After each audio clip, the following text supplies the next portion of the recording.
Tell me about the inspiration for Supreme Models. Well, Supreme Models, before I did Big Brother, I was a model in the 90s. I always say like 20 years and 20 pounds ago, but now it's like 25 years and 25 pounds ago. Okay, let's be honest, 30. But that's how I started my career. I was a model, and I got discovered working in a restaurant, that whole story. And for like 7 years, that's what I did. That's how I made my money. And I did pretty well. I would say I was like a B-list boy. If Tyson Beckford was A-list, I was B-list, because I worked with Tyson and I worked with all like the top boys, but I never cracked into that top group. But I made a lot of money as a model. I was a really good catalog boy. And that was sort of where I discovered the love of fashion. And that was the way I discovered the love of models. Because as the gay guy, all the girls were like my best friends, you know what I mean? And they would tell me stories about, this, especially the Black girls. And it would be like, this hair and makeup person couldn't do my hair and they burned me. Or I went to the set and the hair and makeup person didn't know how to do black skin or black hair, and I got sent home instead of that white person getting sent home. Like stories like that. And I was like sort of packing those stories away, along my journey.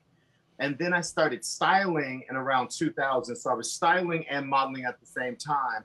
And that actually was like an eye opener, like being on the other side, being like more like a client and seeing how Black models were treated. And it was just this whole journey of like how we're separate and we're supposed to be the same, but we're not. And especially how Black women in that business are treated. Your skin is too dark, your hips are too big, your this is too that, you're that. You're too light skinned, you're too dark skinned, you can never be perfect. And how they pitted us against each other. You know what I mean? And it was no different when I got to Hollywood and became a celebrity stylist. You know what I mean? It was like, I was always pitted against the other Black person, or I was pitted against the gay guy. There was always only room for one. And so for some reason in the back of my head, I was filing away all those stories, and that's what was the impetus for Supreme Models. It just came about at the right time. I was like, you know what? I'm gonna write a book. I'm gonna tell these stories. Now, my sisters some love.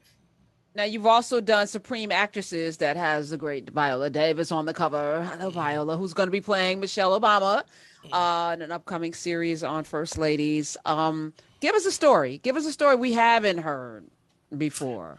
Do you want a story from Supreme Models? Do you want a story Supreme Actresses? Do you want a story that's like dishy? Do you want a story give me one from each that kind of captures what it is that you want to do with these books?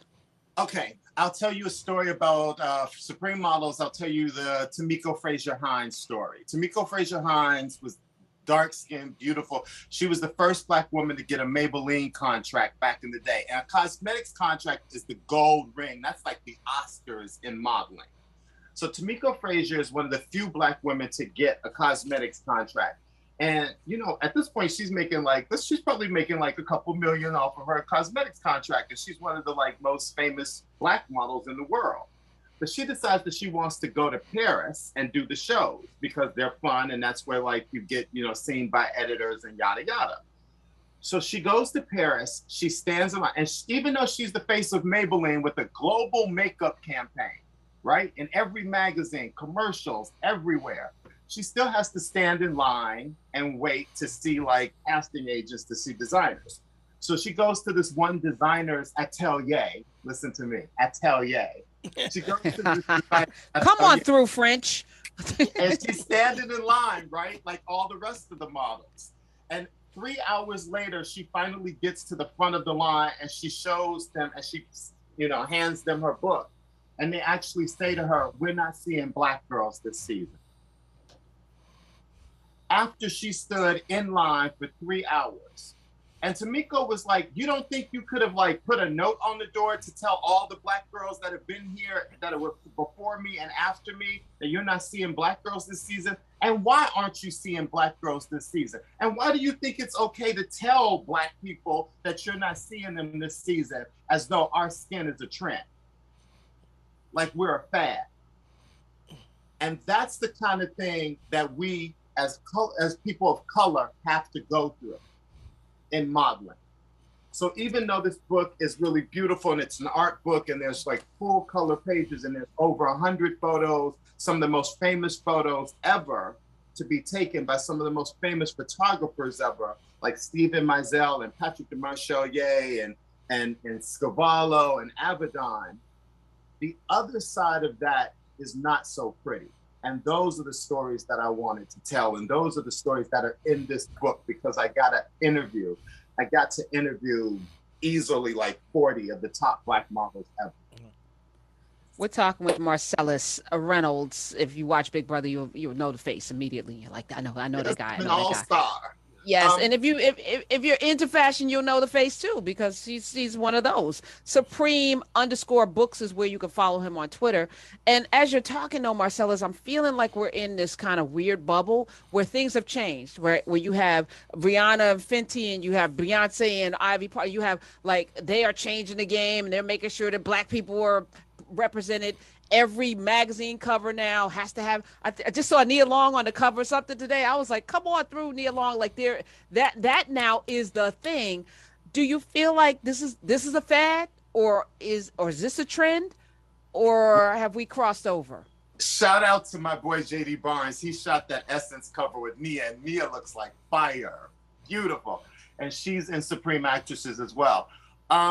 Here's the thing. Yes, I feel like it's a fad and I feel like it's a trend, but Black Lives Matter and the protests put us front and center. And it was the reckoning in a lot of areas. You know, it was the reckoning in Hollywood. It was the reckoning in fashion.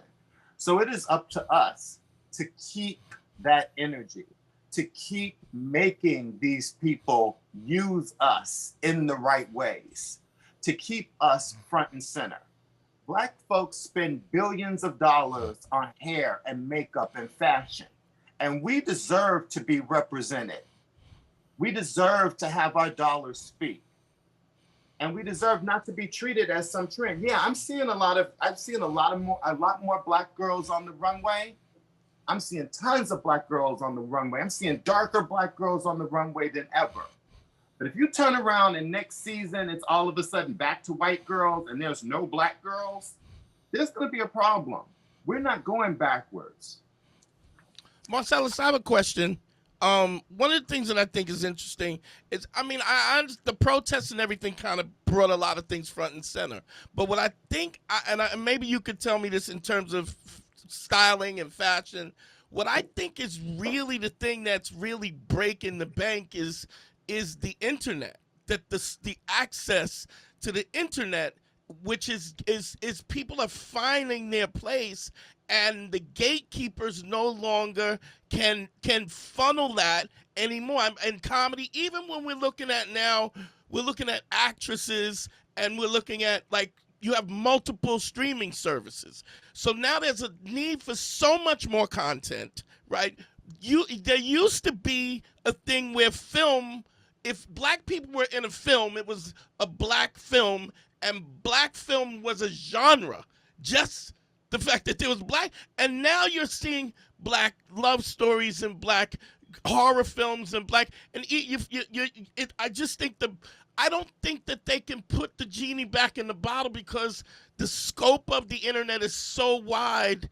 People are finding. Not to advocate this, but Kyle Rittenhouse got $200,000 for legal fees. So there's a market for everything, and I think that's the problem, that they don't have the gatekeepers. I was just wondering if you could kind of talk on that in terms of fashion and style. Well, here's the thing, right? So the internet, and especially like Instagram and TikTok, sort of did remove the gatekeeper. Right. And it also gave the model a voice, right? So she could, if something goes awry, she could immediately go to her millions of followers and she could tell them what's happening, right? And so you've got models like Joan Smalls, and you've got models like Ebony Davis, who really peeled back the curtain and showed the wizard's ugly face, right? And when they did that, it was like, that was when the consumer all of a sudden was like, wait a minute, this happened to you? They had a voice. Right. And the last thing anybody wants when you're trying to make money is to seem politically incorrect. You know, is to not become incorrect. Right. You have to now put your money where your mouth is. And Right. that's the beauty of the internet. So yeah, there is going to be that edge of the internet that, you know, is going to support a whack job like Kyle Rittenhouse. But Right. there's also that end of the internet that's going to hold power accountable. Right. Right. And is going to work to redistribute power. And that's really what we're seeing right now with models and with actresses, and why these books are so timely. Mm.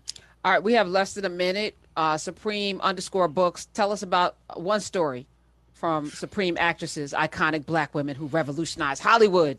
If there's one thing you have to do, you have to read Gabrielle Union's foreword. Gabrielle wrote my foreword. Viola's on the cover, Lupita Nyong'o's on the back cover. I got Oscar winners on the covers. But Gabrielle wrote the foreword, and she talks about just what we were talking about, Dante. She speaks to that power. She speaks to that unevenness in who can green light this. And she speaks to that whole thing, and she holds nothing back. She holds white Hollywood. She holds it accountable to the Black actress who has been for years making them tons of money and not seeing that reciprocated. So if you read one thing in this book, it's that forward. It is fire. Thank you, Marcellas. And if you got a chance to be on the cookout, do you think you would have won? I started the cookout, baby girl. Yes, you Remember did. back Yes, in you the did. day, it was me. Wasn't and enough of us, though. It wasn't enough of us. And you It know wasn't. what the problem was? The Black girl betrayed me, but it should have Yes, she been me did. and her to the end, because I was You taking right. her to the end. Yes. Marcellas. Follow him. Supreme_books. He is everything.